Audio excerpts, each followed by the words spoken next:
when you get to this level and at this age where you're constantly, doing the same thing over and over, you're going to have imbalances. And so I love using the drop release tool on my hips. I find that you can get adjusted, but when it comes to game time, you still might need a little something. And when you're in the locker room, and if you don't have a chiropractor, on staff, it's been a great tool anywhere we go in the world.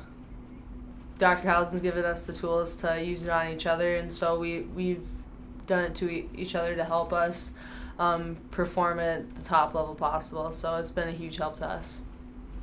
The way the drop release tool I think helps me is that sometimes you can't stretch an impinged joint, and if you have an impinged hip or shoulder, you know what that feels like. And so being able to get into a tight spot that you can't even really roll out because it's just locked up.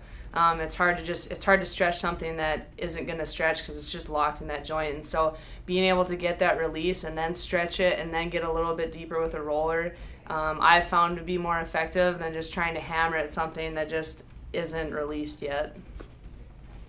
So Jocelyne and I both work in human performance, and we work with athletes and adults. And one of the tools that we use when we screen individuals is the functional movement screener, the FMS.